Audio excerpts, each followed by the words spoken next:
Hello everyone, welcome to the gateway classes. कैसे हैं आप सभी लोग? उम्मीद करता हूं कि आप सभी अच्छे होंगे और आपकी पढ़ाई भी अच्छी चल रही होगी। तो फंडामेंटल्स ऑफ मैकेनिकल इंजीनियरिंग के अंदर यूनिट नंबर 1 का आज हमारा लेक्चर नंबर 10 है, जो कि सेकंड लास्ट लेक्चर है। इसके बाद एक और लेक्चर आएगा, लेक्चर नंबर 11, जो लास्ट लेक्चर होगा। उसके अंदर हम न्यूमेरिकल प्रॉब्लम सॉल्व करेंगे जो ऑलरेडी AKTU एग्जाम में आई हुई हैं। देन उसके बाद हमारी जो यूनिट नंबर 1 है ये कंप्लीट हो जाएगी। ये पहले मैं आपको कई बार बता चुका हूँ कि यूनिट नंबर 1 बहुत बड़ी यूनिट है। बाकी की आप देखेंगे यूनिट नंबर 2, यूनिट नंबर 3 बहुत छोटी छोटी यूनिट्स हैं, ठीक है ना। चलिएगा, तो आज के इस लेक्चर नंबर 10 में हम पढ़ने वाले हैं बहुत ही आसान टॉपिक, बहुत ही इंपॉर्टेंट टॉपिक जो बार बार AKTU एग्जाम में आता है। टॉपिक का नाम है स्ट्रेस स्ट्रेन डायग्राम। और जो स्ट्रेस स्ट्रेन डायग्राम है इसको हम बनाते हैं डक्टाइल मटेरियल के लिए और ब्रिटल मटेरियल के लिए। और डक्टाइल मटेरियल के अंदर भी जो माइल्ड स्टील है that is one of the best example of ductile material. तो माइल्ड स्टील के लिए डायग्राम बनाएंगे और ब्रिटल मटेरियल के लिए अंदर हम कास्ट आयरन का डायग्राम बनाएंगे। साथ में हम पढ़ेंगे 2 नंबर में आ जाता है कभी कभी फैक्टर ऑफ सेफ्टी, और इस पे एक न्यूमेरिकल पूछा गया 2 नंबर में, उस न्यूमेरिकल को सॉल्व करेंगे। देन AKTU में जो आए हुए क्वेश्चन हैं यहाँ पे वो आपके कवर हो जाएंगे और लास्ट में मिलेगी आपको एक DPP। चलिएगा, तो स्टार्ट करते हैं बेटा। हमारा जो टॉपिक है stress strain diagram for ductile and brittle material. तो सबसे पहले तो आप ये समझिएगा कि जो स्ट्रेस, देखिए स्ट्रेस हम पढ़ चुके हैं, स्ट्रेन हम पढ़ चुके हैं। तो stress strain diagram is a graphical representation of the relationship between stress and strain. जैसे आप देखते हो XY डायग्राम बनाते हो, बोलो यस और नो। XY डायग्राम इस तरह से आप बनाते हैं। यहाँ पे क्या होता है आपका, this is X axis and this is Y axis. तो यहाँ पर ये क्या दिखा रहा है, ये XY का रिलेशनशिप बताता है। मान लो कि इस तरह से एक लाइन है, ठीक है ना। तो ये क्या है, एक रिलेशन है किसमें, X और Y में। तो यहाँ पर जो हम बात कर रहे हैं बेटा स्ट्रेस स्ट्रेन की, किसकी बात कर रहे हैं, स्ट्रेस और स्ट्रेन की। तो जो स्ट्रेस होती है ये Y एक्सिस पे आती है और स्ट्रेन आती है X एक्सिस पे, क्योंकि ये जो X है ये इंडिपेंडेंट होता है और Y डिपेंडेंट होता है, Y X पर डिपेंड करता है। तो याद रखेंगे स्ट्रेन आएगी X एक्सिस पे, तो स्ट्रेन को लिखेंगे X एक्सिस पे और यहां पर हम लिखेंगे स्ट्रेस को Y एक्सिस पे। बोलो कोई दिक्कत नहीं है, क्योंकि जो स्ट्रेस है वो स्ट्रेन पे डिपेंड करती है, यानी ये इंडिपेंडेंट है ये डिपेंडेंट है, यानी कि इसके कारण, स्ट्रेन के कारण स्ट्रेस डेवलप होती है, ठीक है। तो स्ट्रेस और स्ट्रेन को हम ग्राफिकली रिप्रेजेंट करते हैं और उस डायग्राम को हम बोलते हैं स्ट्रेस स्ट्रेन डायग्राम, ठीक है ना। याद रखेंगे हमेशा स्ट्रेन को X एक्सिस पे, हॉरिजॉन्टल एक्सिस पे, और स्ट्रेस को Y एक्सिस पे, वर्टिकल एक्सिस पे, ठीक है। आगे बढ़ते हैं। It provides values information about a material's mechanical properties and behavior under the various loading condition।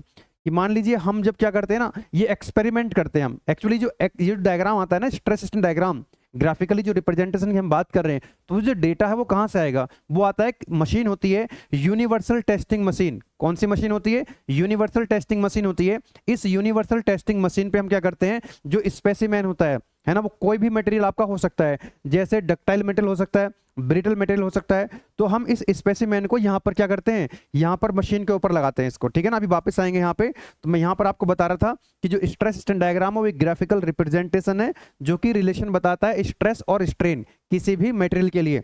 It provides valuable information about materials. जो मटेरियल्स होता है उसकी बहुत सारी मैकेनिकल प्रॉपर्टीज होती हैं, है ना, जैसे स्ट्रेंथ हो गया, हार्डनेस हो गया, और बहुत सारी प्रॉपर्टीज होती हैं, ठीक है ना। मैकेनिकल प्रॉपर्टीज के बारे में बताता है और जो मटेरियल है वो किस तरह से बिहेव करता है उसके बारे में बताता है under the various loading conditions, है ना। Ductile and brittle materials have different stress strain behaviours and diagrams look, मतलब जहां पर जो डक्टाइल मटेरियल है, ब्रिटल मटेरियल है, उनके लिए अलग अलग तरीके का डायग्राम बनता है। जैसे हम यहां पर देख पाएंगे कि ये जो डायग्राम है ये डक्टाइल मटेरियल के लिए है, माइल्ड स्टील के लिए। नेक्स्ट जो डायग्राम आप देखेंगे, ये जो डायग्राम है ये किसके लिए है, ब्रिटल मटेरियल के लिए है। तो ये अलग अलग कर्व यहां पर आपको दिख रही होगी, कर्व की जो शेप है, ओके। चलिएगा, देन डक्टाइल मटेरियल की अगर अब बात करूं, ductile materials are capable of undergoing substantial plastic deformation before fracture. जैसे कि माइल्ड स्टील है, तो माइल्ड स्टील को अगर आप खींचेंगे इस तरह से, जैसे ये देखिएगा ये माइल्ड स्टील है, तो माइल्ड स्टील पे अगर आप जैसे टेंसाइल फोर्स लगाएंगे, इसको खींचना स्टार्ट करेंगे, तो यहाँ पर इसकी क्या हो जाएगी, थिकनेस, इसकी जो डायमीटर इसका कम होने लग जाएगा और एट द एंड यहाँ पर ये फ्रैक्चर हो जाएगा। तो माइल्ड स्टील जो है वो खिंचता है पहले, है ना, वो प्लास्टिक डिफॉर्मेशन उसके अंदर आते हैं। जबकि जो ब्रिटल मटेरियल होता है, in case of brittle materials no appreciable deformation is obtained before fracture. जैसे कास्ट आयरन है, है ना। जैसे आप क्या करेंगे, ये कास्ट आयरन है तो इसको आप क्या करेंगे, जैसे इस पर टेंसाइल फोर्स लगाएंगे तो यहाँ पर इसका जो डायमीटर है वो कम नहीं होगा, ये अचानक से सडनली क्या हो जाएगा, फ्रैक्चर हो जाएगा, इसकी लेंथ इंक्रीज नहीं होगी, है ना। यहाँ पे क्या हो रहा है, इसकी लेंथ पहले इंक्रीज होगी उसके बाद फ्रैक्चर होगा, ये सडनली फ्रैक्चर हो जाएगा। जैसे चौक होती है ना, जैसे चौक है, चौक एक ब्रिटल मटेरियल है, चौक जो बोर्ड पर लिखते हैं आप, तो चौक को अगर आप टेंसाइल फोर्स ऐसे लगाएंगे, खींचेंगे तो वो एकदम फ्रैक्चर हो जाएगा उसके अंदर। अरे बोलो यस और नो। चौक को अगर ऐसे खींचोगे तो वो क्या हो जाएगा, फ्रैक्चर हो जाएगा, उसकी लेंथ इंक्रीज नहीं होगी, उसके अंदर प्लास्टिक डिफॉर्मेशन नहीं आएंगे। और वहीं जैसे कॉपर का वायर है, कॉपर के वायर को खींचोगे इस तरह से, कॉपर को ऐसे खींचना स्टार्ट करोगे तो उसकी लेंथ क्या होगी, इंक्रीज होगी। तो वो कौन सा मटेरियल है, डक्टाइल मटेरियल है। बात समझ में आ गई। अब ये जो डायग्राम आप देख रहे हैं, ये जो डायग्राम है ये है स्ट्रेस स्ट्रेन डायग्राम। ये रही स्ट्रेस स्ट्रेन, ये है एक्स एक्सिस पे, वाई एक्सिस पे स्ट्रेस है, ठीक है ना। अब ये कर्व इस तरह से हमको मिला है, तो ये कर्व किसके लिए है, ये माइल्ड स्टील के लिए है। ये कर्व किसके लिए है, माइल्ड स्टील के लिए है, डक्टाइल मटेरियल के लिए। तो इसकी डायग्राम की बनाने की आप प्रैक्टिस कर लो, 2 बार 3 बार बनाओगे तो शेप इसकी ऐसे ही बनानी है आपको एग्जाम में। और ये बहुत इंपॉर्टेंट है, एकेटीव 2024-25 में, 22-23 में, 23-24 में हर बार पूछता रहता है एग्जाम में, ठीक है ना। चलिए अब ये जो डायग्राम है ये बना कैसे है बेटा, ये शेप कैसा है ये, तो आपको यहाँ पर एक पॉइंट मिला होगा। जैसे यहाँ पर एक पॉइंट अभी स्ट्रेन 0 है, स्ट्रेस भी कितनी है, 0 है। यहाँ पर क्या है, स्ट्रेस 0, स्ट्रेन 0 है, ओके। अब यहाँ पर एक पॉइंट आपको चाहिए, यहाँ पर सिग्मा 1 एप्सिलॉन 1 की वैल्यू पता होनी चाहिए, यहाँ पर सिग्मा 2 एप्सिलॉन 2 की वैल्यू, मतलब इस तरह से आपको डिफरेंट पॉइंट्स मिलेंगे, ये डिफरेंट पॉइंट्स मिलेंगे और फिर इनको आपस में आप मिला दोगे तो मिलाने के बाद जो कर्व बनेगा, कर्व की जो शेप आएगी वो कुछ ऐसी आ रही होगी। अब ये पॉइंट आते कहां से हैं, ये पॉइंट आते कहां से हैं, ये आते हैं एक्सपेरिमेंट से। डेटा कहां से आएगा, एक्सपेरिमेंट से आएगा। तो हम क्या करते हैं, एक टेंसाइल टेस्ट करते हैं, कहां पे, यूनिवर्सल टेस्टिंग मशीन यूटीएम पे। तो ये नहीं आपको करके आना है, सिर्फ आपको डायग्राम बनाना है, लेकिन मैं समझाने की कोशिश कर रहा हूं कि आता कहां से है। ये पहले आपके सिलेबस में हुआ करती थी प्रैक्टिकल में, अब आपके प्रैक्टिकल से ये हटा दिया गया है, ठीक है ना। तो करना क्या है आपको, जैसे आपका डक्टाइल मटेरियल माइल्ड स्टील है तो माइल्ड स्टील का एक स्पेसिमेन लेंगे और इस स्पेसिमेन को यहाँ पर हम लगाएंगे, है ना, इस तरह से यहाँ पर इसको लग देंगे। ये है इसकी यहाँ पर जॉ होते हैं, यहाँ पर ये क्या कर देंगे, इसको फिक्स कर देंगे। और फिक्स करने के बाद हम यूनिवर्सल टेस्टिंग मशीन पर क्या लगाएंगे, टेंसाइल फोर्स लगाएंगे, है ना, टेंसाइल फोर्स लगाएंगे। तो आपको ये पता है, आपको पॉइंट मिल जाएगा, सिग्मा कितना होता है, सिग्मा कितना होता है बेटा आपका, P अपॉन A होता है ना, ये हम ऑलरेडी पढ़ चुके हैं। स्ट्रेन क्या होता है, change in length upon original length होता है। तो आपको यही तो पॉइंट चाहिए, sigma 1 epsilon 1, sigma 2 epsilon 2, sigma 3 epsilon 3, इस तरह से आपको डिफरेंट पॉइंट्स मिलते चले जाएंगे। अब यहाँ पर ये P क्या है, अप्लाइड लोड। तो ये मशीन से आपको पता होगा कि आपने कितना लोड लगाया और उसको सिग्मा 1 कब मिलेगा, जब लोड लगाएंगे P1। उसका एरिया भी आपको पता होगा, स्पेसिमेन का जो क्रॉस सेक्शन एरिया है, यस। जैसे ही आपने लोड इंक्रीज किया, इसको P2 कर दिया तो यहाँ पे सिग्मा 2 आ जाएगा, P3 से सिग्मा 3 आ जाएगा। ये P1 P2 कहाँ से पता लगेंगे, मशीन से पता लगेंगे। अब यहाँ पर एक स्ट्रेन एप्सिलॉन 1 की वैल्यू कैसे आएगी, क्योंकि L जो है आपको ऑलरेडी पता होगी कि जो स्पेसिमेन उसकी लेंथ कितनी है। अब जैसे आप इसको, जैसी लोड P1 लगाओगे तो उसमें खिंचाव आ जाएगा, वो खिंच जाएगा, चेंज इन लेंथ। तो चेंज इन लेंथ पता लग जाएगी आपको P1 लोड पे। जैसे यहाँ पर लोड करोगे आप P2 तो यहाँ पर लेंथ और इनकी चेंज हो जाएगी, डेल्टा L2। तो इस तरह से एप्सिलॉन 1 एप्सिलॉन 2 इस तरह से आपको ये मिलते चले जाएंगे और उन सभी पॉइंट्स को आप यहाँ पर बनाते चले जाएंगे। फिर इन पॉइंट्स को आप मिला देंगे तो इस तरह का कर्व मिलेगा। And this curve is for ductile material यानी कि माइल्ड स्टील। अब आइए देख लेते हैं इसमें क्या क्या आपको लिख के आना है। जैसे ये डक्टाइल मटेरियल है, देखिए क्वेश्चन 2 तरह से पूछता है, आपसे पूछेगा draw the stress strain diagram for ductile material and brittle material, तब भी आपको यही बनाना है। या तो पूछेगा आपसे माइल्ड स्टील और कास्ट आयरन के लिए, तो भी आपको यही डायग्राम बनाना है। तो माइल्ड स्टील के लिए ये वाला हो गया डक्टाइल के लिए, और ब्रिटल के लिए बेटा ये वाला हो गया। दोनों को मैं समझा देता हूँ और क्या क्या लिख के आना है वो देख लीजिएगा। Yes, the stress strain diagram या स्ट्रेस स्ट्रेन कर्व भी बोल देगा, curve for a ductile material have the following characteristics. ये जो कर्व है ना, ये कौन कौन से इसके अंदर कैरेक्टरिस्टिक्स। पहला पॉइंट लिखेंगे आप यहाँ पर प्रोपोर्शनल लिमिट। क्या लिखेंगे, प्रोपोर्शनल लिमिट। तो यहाँ पर आप देख सकते हैं कुछ पॉइंट्स हैं, point A B C D E F। तो सबसे पहले हम पॉइंट A की बात कर रहे हैं, तो यहाँ पर जो इसको बोलेंगे प्रोपोर्शनल लिमिट। अब ये जो प्रोपोर्शनल लिमिट है ये क्या है, ये प्रोपोर्शनल लिमिट का कहना मतलब है up to this limit stress is a linear function of strain. मतलब क्या है कि यहां तक जो है, यहां पे स्ट्रेस जो है that is directly proportional to strain. Stress जो है जैसे y डायरेक्टली प्रोपोर्शनल टू क्या होता है, x होता है, तो क्या होती है, एक स्ट्रेट लाइन आती है ना, स्ट्रेट लाइन आती है। तो इसी तरह से y की जगह क्या स्ट्रेस है और x की जगह क्या स्ट्रेन है, तो y stress directly proportional to strain. और यहां तक जो है पॉइंट ए तक हुक्स लॉ वैलिड होता है, पॉइंट ए तक यानी कि प्रोपोर्शनल लिमिट तक हुक्स लॉ वैलिड होता है। लास्ट लेक्चर में हम लोगों ने ये पढ़ा था हुक्स लॉ का स्टेटमेंट, है ना। तो ये लिखा है यहाँ पे कि 0 से ए, ये पॉइंट हो गया तुम्हारा यहाँ पर 0, ठीक है ना। तो 0 से ए जो है वो एक स्ट्रेट लाइन है, यानी कि ये जो लाइन है बेटा this is the straight line.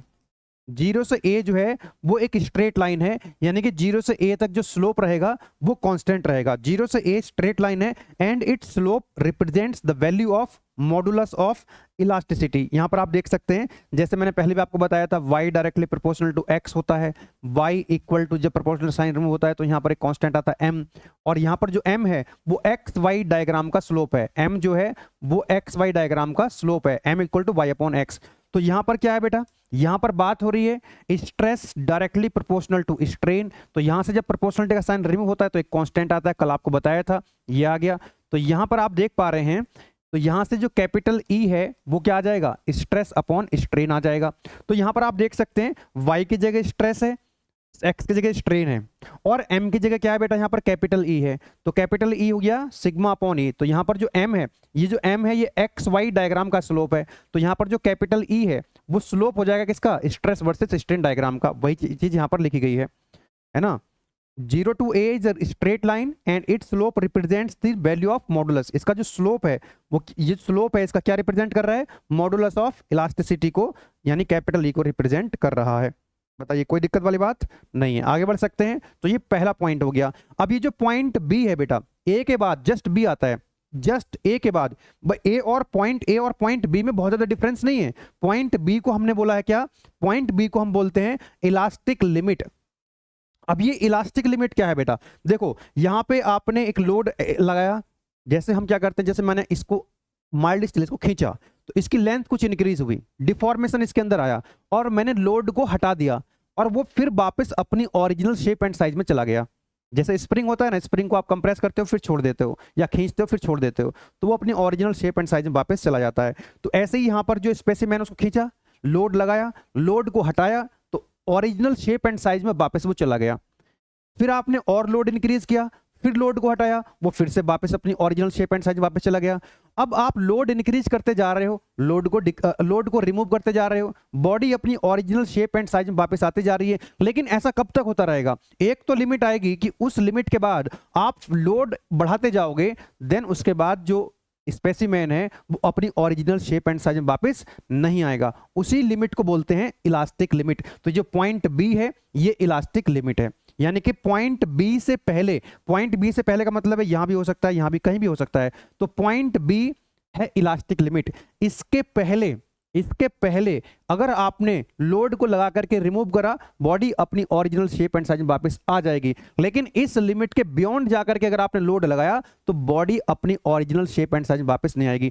तो यानी कि पॉइंट बी तक जो है यहां पर जो डिफॉर्मेशन होते हैं वो परमानेंट डिफॉर्मेशन नहीं होते, वो टेम्पररी डिफॉर्मेशन होते हैं। मतलब लोड को रिमूव करके वो डिफॉर्मेशन गायब हो जाते हैं और बॉडी अपनी ओरिजिनल शेप एंड साइज में वापस आ जाती है, ठीक है ना। तो इस लिमिट को हम क्या बोलते हैं, इलास्टिक लिमिट बोलते हैं। क्या बोलते हैं, इलास्टिक लिमिट। आप देख सकते हैं इट, इलास्टिक लिमिट में क्या लिखा हुआ है, it represents the maximum stress up to which the material is still able to regain its original shape and size after removal of load, यानी कि up to this point the deformation is recoverable, यानी जो deformation होते हैं वो recover हो जाते हैं। नेक्स्ट आता है बेटा पॉइंट सी।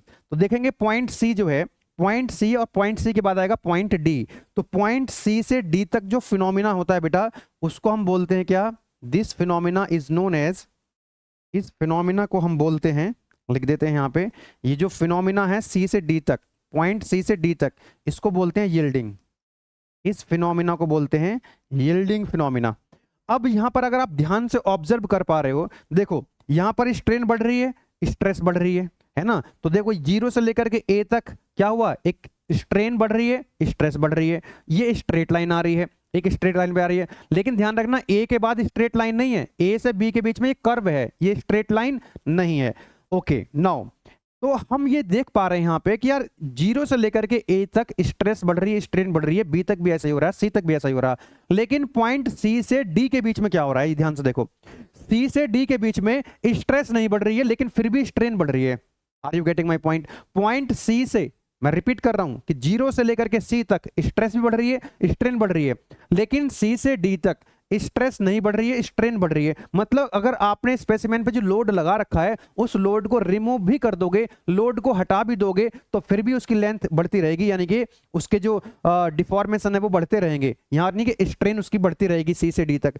तो जहां पर ये फिनोमिना हो रहा है तो सी को इसको बोलेंगे अपर यील्ड पॉइंट, इसको बोलेंगे लोअर यील्ड पॉइंट, और सी से डी तक जो फिनोमिना उसको बोलेंगे यील्डिंग। तो सी से डी तक क्या हो रहा है? स्ट्रेस घट रही है लेकिन स्ट्रेन फिर भी बढ़ रही है। लेकिन पॉइंट डी के बाद, तो यहां पर आप देख लीजिएगा, एक बार पढ़ लेते हैं इसको, upper yield point C and lower yield point D, यानी ये अपर यील्ड पॉइंट, ये lower yield point. Beyond the elastic limit the material shows a considerable strain even though there is no increase in the load. Load को increase नहीं कर रहे, stress increase नहीं हो रही है, लेकिन फिर भी उसके अंदर डिफॉर्मेशन आ रहे हैं, उसकी स्ट्रेन बढ़ रही है। Deformation is not fully recoverable, the behaviour of material is inelastic, the phenomena from C to D is called yielding. यानी कि सी के बाद जो लोड हटाओगे तो वापस बॉडी जो है अपनी ओरिजिनल शेप एंड साइज में नहीं आ पाएगी। देन उसके बाद पॉइंट डी के बाद क्या होता है? पॉइंट डी के बाद फिर से जो है, जो आपका स्पेसिमेन है, स्पेसिमेन के जो उसका मॉलिक्यूल्स का स्ट्रक्चर है वो चेंज होने लगता है और फिर से उसकी स्ट्रेस बढ़ने लगती है। देखो डी के बाद फिर से क्या हो रही है? स्ट्रेस बढ़ने लग रही है। तो यहां पर क्या होगी? उसकी स्ट्रेंथ बढ़ने लग जाएगी, उसकी हार्डनेस भी बढ़ जाएगी, और जो मटेरियल है वो मैक्सिमम स्ट्रेस तक पहुंचेगा। मैक्सिमम स्ट्रेस आप देख सकते हैं इस पूरे कर्व के अंदर, पॉइंट ई पर जो है वो मैक्सिमम स्ट्रेस है। कितनी स्ट्रेस है यहाँ पे? This is the maximum stress. तो बेटा ये मैक्सिमम स्ट्रेस कहां पे है? पॉइंट ई पर है। तो पॉइंट ई पर जब मैक्सिमम स्ट्रेस है तो इसको बोलते हैं अल्टीमेट स्ट्रेस पॉइंट। क्या बोलते हैं इसको? Ultimate stress point.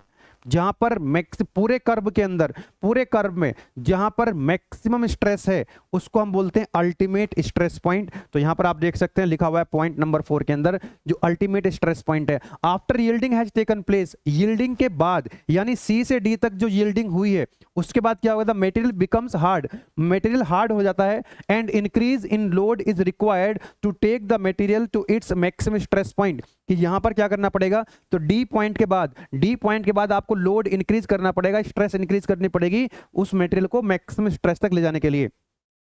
ठीक है ना? So point A represents the maximum stress of this curve and this point is known as ultimate stress point और maximum stress point। लास्ट में आता है breaking point F। यहां पर आप देखेंगे तो E के बाद क्या होगा? E के बाद नेक फॉर्मेशन होने लग जाता है ना? यहां पर आप देखेंगे तो ये जो है इसका डायमीटर यहां पे कम होने लग जाएगा धीरे धीरे, है ना? जहां पे डायमीटर कम हो जाता है नेक फॉर्मेशन, उसको बोलते हैं नेक फॉर्मेशन। तो यहां पे नेक फॉर्मेशन होने लगेगा और धीरे धीरे लोड बढ़ता जाएगा और वो जो है फ्रैक्चर हो जाएगा। यानी कि डी से लेकर के ई से लेकर के एफ तक क्या हो रहा है? जो स्ट्रेन है वो तेजी से बढ़ रही है, यानी लंबाई तेजी से बढ़ रही है ना? लोड, हालांकि लोड जो है स्ट्रेस नहीं बढ़ रही, यहाँ पे स्ट्रेन बढ़ रही है, यानी कि उसका फ्रैक्चर होने वाला है, जो स्पेसिमेन है वो ब्रेक होने वाला है, फ्रैक्चर होने वाला है। तो ई एफ पॉइंट पर आकर के क्या हो जाएगा? वो फ्रैक्चर हो जाएगा। तो एफ का मतलब है यहाँ पर फ्रैक्चर पॉइंट या ब्रेकिंग पॉइंट। ठीक है ना? एफ का मतलब है फ्रैक्चर पॉइंट या breaking point. In portion E F there is a falling of the load. यहाँ पर जो है स्ट्रेस जो है घटने लग रही है, कि मटेरियल की जो स्ट्रेस है वो यहाँ पर लोड जो है, स्ट्रेस जो है घटने लगती है तेजी से, ई से लेकर के एफ तक। ठीक है ना?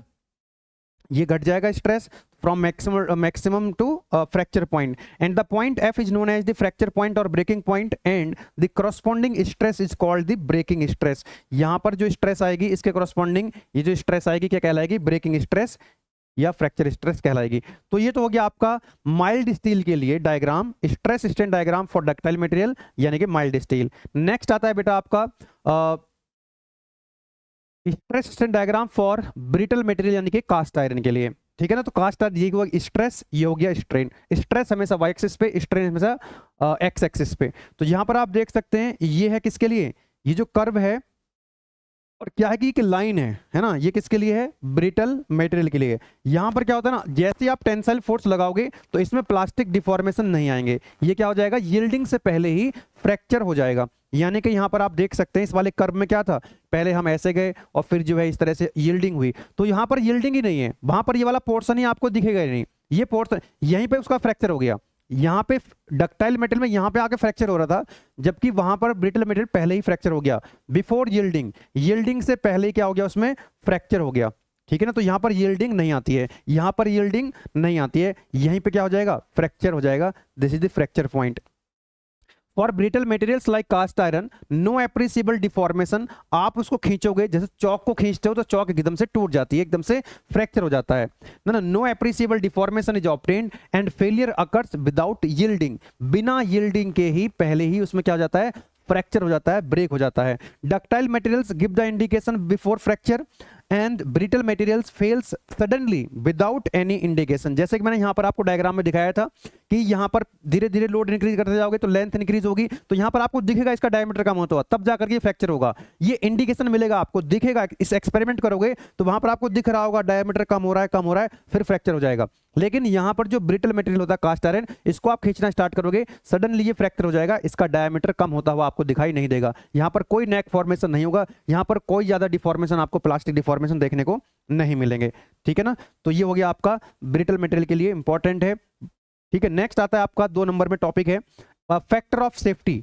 तो फैक्टर ऑफ सेफ्टी क्या होता है, factor of safety is defined as the yield stress to the working stress. जो यील्ड स्ट्रेस अभी हमने देखा, जो मैक्सिमम स्ट्रेस होती है, यील्ड स्ट्रेस, यील्ड स्ट्रेस और वर्किंग स्ट्रेस का रेशियो, या फिर यील्ड स्ट्रेस और मैक्सिमम स्ट्रेस का जो रेशियो होता है, मैक्सिमम स्ट्रेस यानी कि जो वर्किंग स्ट्रेस होती है, जो अलाउएबल स्ट्रेस होती है कि किसी भी कंपोनेंट के अंदर इससे ज्यादा स्ट्रेस डेवलप नहीं होनी चाहिए, अदरवाइज वो फेल हो जाएगा। अगर किसी भी कंपोनेंट की अगर यील्डिंग हो गई, यील्डिंग होगी मतलब उसके अंदर प्लास्टिक डिफॉर्मेशन, तो वो कंपोनेंट किसी काम का नहीं है, वो मशीन का कंपोनेंट क्या हो जाएगा, फेल हो जाएगा। तो याद रखेंगे हमेशा कि जो वर्किंग स्ट्रेस है किसी भी कंपोनेंट के अंदर, जैसे आपका आईसी इंजन है, आईसी इंजन के जो कंपोनेंट्स होते हैं अगली यूनिट में हम पढ़ेंगे, यूनिट नंबर 2 में, उसके अंदर जो सिलेंडर होता है, उसके अंदर प्लंजर होता है, जैसे सिलेंडर होता है, पिस्टन होता है ना,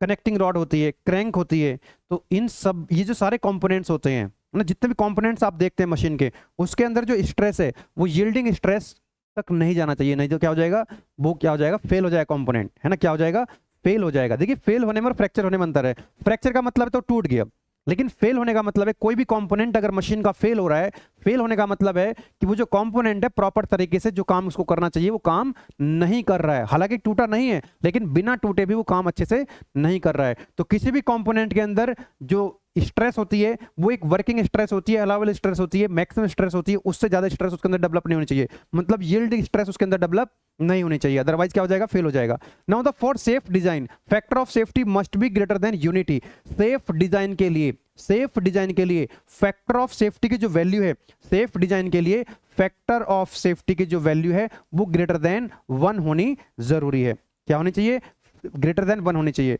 क्योंकि अगर यहां पर ग्रेटर देन 1 नहीं होगा तो यहां पर जो है ना ये वर्किंग स्ट्रेस, अगर इसको 1 कर देंगे तो ये तो दोनों बराबर हो जाएंगे, तो कंपोनेंट फेल हो जाएगा। तो हमेशा वर्किंग स्ट्रेस जो है यील्ड स्ट्रेस से क्या होनी चाहिए, कम होनी चाहिए। अब कितनी फैक्टर ऑफ सेफ्टी होनी चाहिए, 1.5 होनी चाहिए कि 2 होनी चाहिए कि 2.5 कि 3 होनी चाहिए, ये किस बात पर डिपेंड करेगा, ये इस बात पर डिपेंड करेगा जो कंपोनेंट आपने बनाया है, जो कंपोनेंट आप डिजाइन कर रहे हो वो जो है किस मटेरियल का है, उसकी प्रॉपर्टीज क्या है, उसका डिजाइन कैसा है, लोडिंग कंडीशन कैसी है, स्टैटिक लोडिंग है कि डायनामिक लोडिंग है, क्या लोड बार बार चेंज हो रहा है, कभी कंप्रेशन कभी टेंशन, अनसर्टेनिटीज क्या है, एप्लीकेशंस क्या है, उसके उस बात पर डिपेंड करता है कि उसकी फैक्टर ऑफ सेफ्टी क्या होनी चाहिए।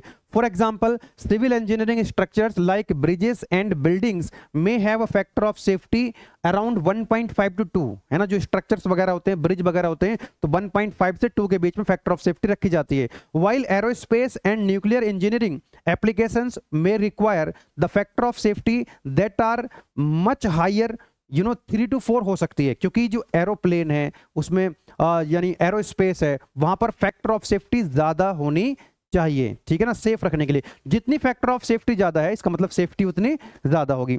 As the factor of safety increase, अब फैक्टर ऑफ सेफ्टी आप इंक्रीज करेंगे तो कॉस्ट जो है प्रोडक्ट की या कंपोनेंट की जो कॉस्ट है वो इंक्रीज होगी, है ना, therefore cost is also important parameter. अब आप कहेंगे सर एक बात बताओ, फैक्टर ऑफ सेफ्टी तो हर एक कंपोनेंट की ज्यादा होनी चाहिए, बेटा जितनी फैक्टर ऑफ सेफ्टी ज्यादा होगी उसकी कॉस्ट उतनी बढ़ती जाएगी। और एक इंजीनियर काम क्या है, इंजीनियर काम है कॉस्ट को मिनिमाइज करना, at the same time factor of safety का भी ध्यान रखना। आप देखते हैं ना ब्रिज वगैरह बनते हैं, पुल बनते हैं, आज आए दिन जो है पुल गिरते रहते हैं, क्योंकि वहां पर उन्होंने कॉस्ट को इतना कम कर दिया है कि फैक्टर ऑफ सेफ्टी बहुत कम हो गई है, जिसके कारण जो है कोलैप्स हो जा रहे हैं ब्रिजेस।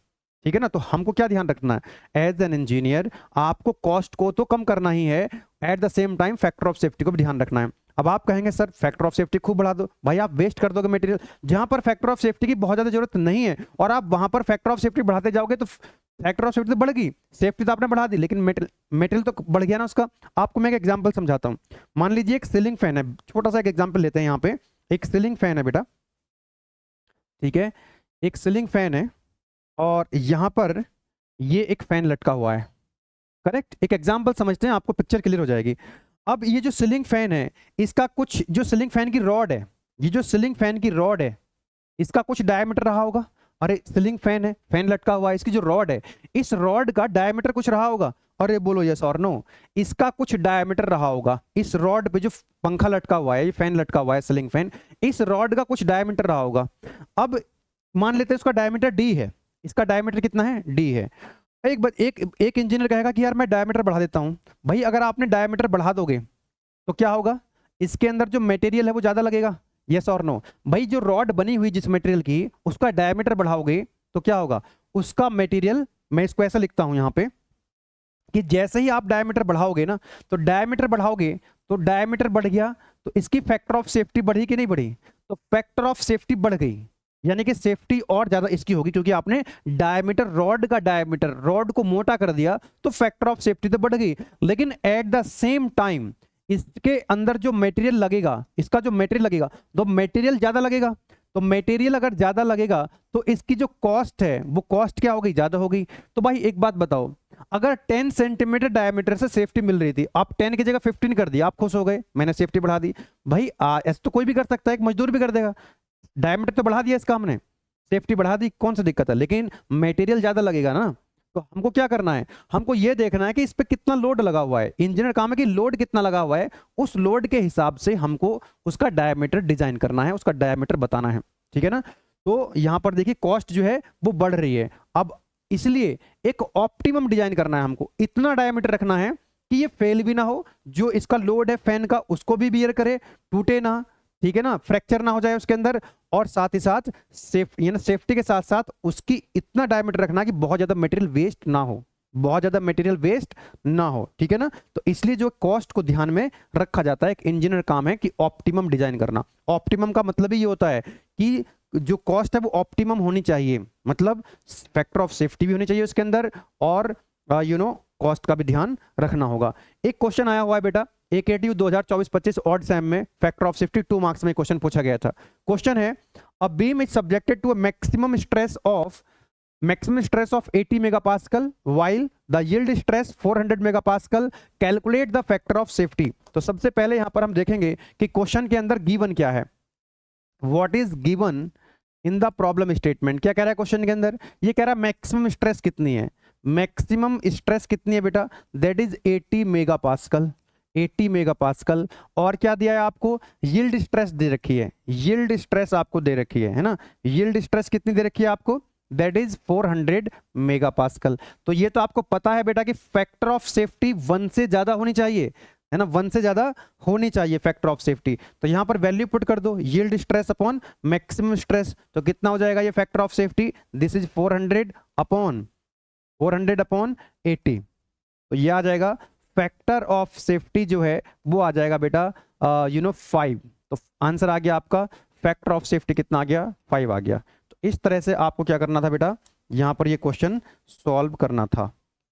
तो 2 नंबर में था, फॉर्मूला बेस्ड क्वेश्चन था, तो इसका आंसर आ जाएगा 5। Factor of safety must be greater than unit for safe design. Factor of safety की वैल्यू हमेशा क्या होगी, 1 से ज्यादा होगी। तो 400 को डिवाइड कर दो 80 से, ये आपका आंसर आ गया, ठीक है ना। तो आज का लेक्चर यहीं खत्म करते हैं। अब ये प्रीवियस ईयर में जो क्वेश्चन पूछे गए किस तरह से पूछे गए, draw stress diagram for ductile material for the following, है ना, डक्टाइल मटेरियल के लिए बनाना है और ब्रिटल के लिए, ये हम बता चुके हैं आपको। इसी को वो क्या बोल देगा, माइल्ड स्टील बोल देगा, इसको माइल्ड स्टील कह देगा, या फिर इसको कास्ट आयरन कह देगा। यहां बोला इसने क्वेश्चन में, compare the stress and diagram for ductile and brittle materials, है ना। तो यहां पर उसमें डिफरेंस पूछा गया, तो वही डायग्राम बना करके आपको चीजें समझानी है। इस draw the stress diagram for mild steel, देखो यहाँ पर माइल्ड स्टील बोल दिया है ना, और यहाँ पर इसने कास्ट आयरन बोल दिया, ब्रिटल मेटेरियल बोल दिया और कास्ट आयरन यहाँ पर बोल दिया है। ठीक है, तो ये आपको सब चीज़ पढ़ा दी गई है।